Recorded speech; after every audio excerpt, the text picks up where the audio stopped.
nyaatti ta'uu ofitti dibdi ta'uu kan hin beeku.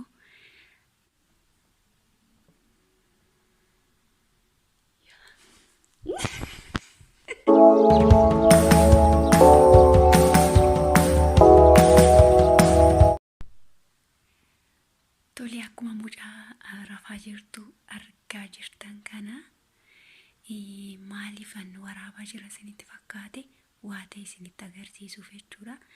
Mucaan kun mucaa waliin hojjennudha. Mucaa biyya Keeniyaati. Mucaa addisiis turte haa ta'u iyyuu malee akkuma dura koo hojii fixxee baatee raftee jirti. Waamaan ture hin dhageessu. Amma garuu akkaataa isheen rafaa jirtutti waan baay'ee na dinqeefin ani viidiyoo waraabbachaa jira jechuudha.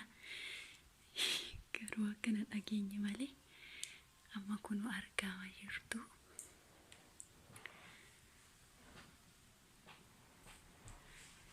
Garuma isheettan deemaa jira. Wayyoo nan dhageesse hin beeku malee. Amma maal isinitti fakkaate? Akkuma rafaa jirtu maal gootee jirti? Kunoo ilaalaa. Bilbila akkuma ilaalaa jirtuun jechuudha. Kunoo yuutuubii ta'e ilaalaa jirti. Yuutuubii ta'e ilaalaa jirti. Eerfoonii gurratti sakkaattee akka kanaatti rafaa jirti jechuudha. Amma mee dhugaa dubbachuufi namni akka kanatti rafee hin beeku.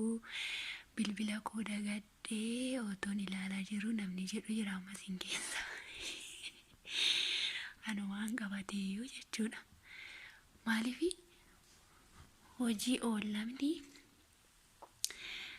haa ta'u malee immoo bilbila ilaaluun waanuma jiru. Garuu yeroo tokko of dagannee rafnu jireenya rafnu keessatti eegumsa Waaqayyo nu eegeen malee namni of eeguu hin danda'u. Maaliifan kana jedhee beektu? Ilaalaa. Chaarjii kana asitti saqqattee jirti. Asitti saqqattee jirti. Kunoo ilaalaa. Fooxaa keessaan bahee dugda ishee keessaan baheeti. Kunoo asitti bilbilatti saqqameeti jira. Kun amma isheen irraanfattee raftee jirti. Otoo amma bilbilli kuni Waaqayyotti hin ergiin malee baay'ee hodhee chaarjii kana duukaa wal qabate haala kanaatiin otoo itti fanadde baay'ee rakkoo guddaadha. Yeroo tokko waan nama mudatu hin beekamu. Maaliin ilaala akka isheen jirtu hin beeku. As keessatti saqqattee jirti isiniin jedha. Amma chaarjii isheen fuudhaafi wayyoo kanatti hin kaane yaa Gooftaa Yesuus.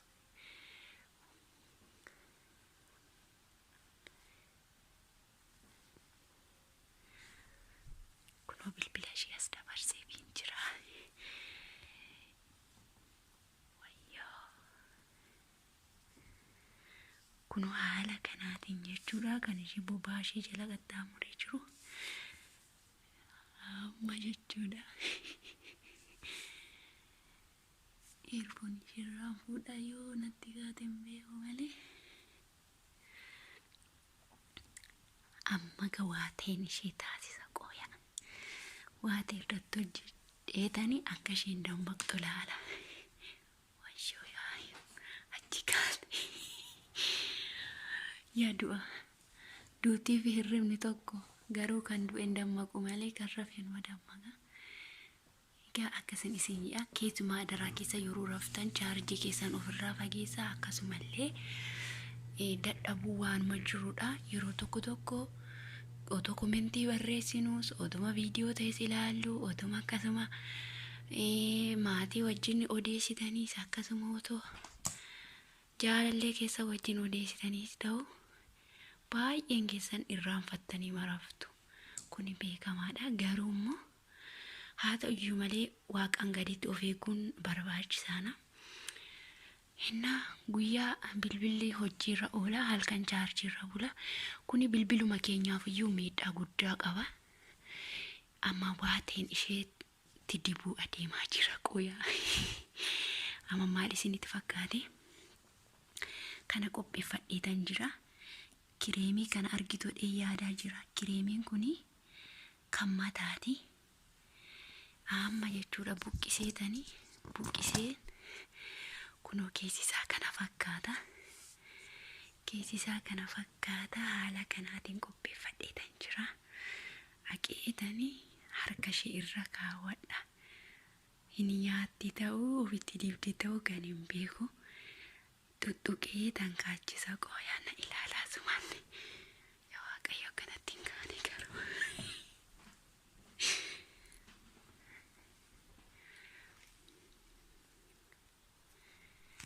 Kireemii kana jechuudha haala kanaatiin qopheeffadheera. Amma quba koo kanaatiin bu'ee jira kun kan harka ishee irra kaa'e.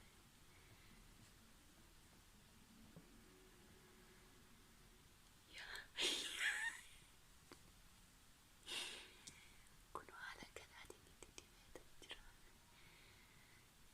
Haala kanaan itti dibeetan jira. Amma immoo jechuudha. Chaarjii kana argitu yaada chaarjii kanaatiin gurra ishee ta'u iddoo tokko nan tuqa. Ofii tuqxi moo ni dhiigsi laata?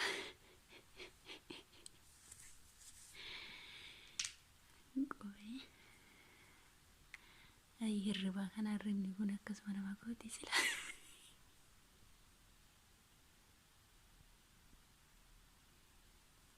Hin dhageessu talitti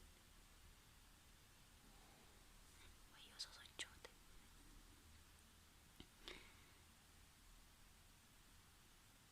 Way jeene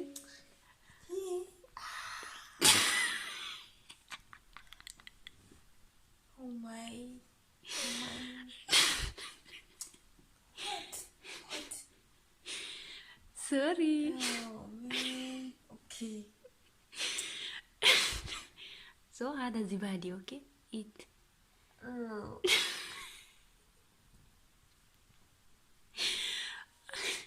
Next time I'll get you. Okay.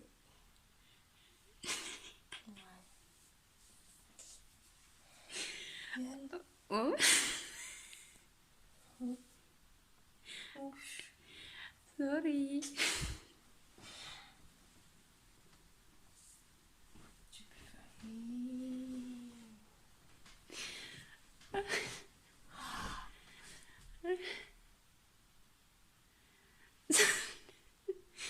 Sorry, okay? Eat, okay? Good.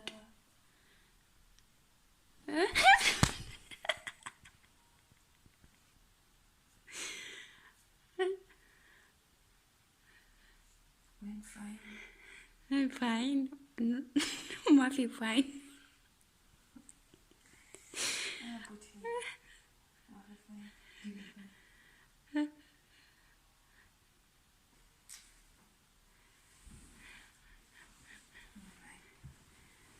Fine. Dah kabalumbo. Ama maaliidha. Sooftii itti birraa xaraguu jedhaa jirti.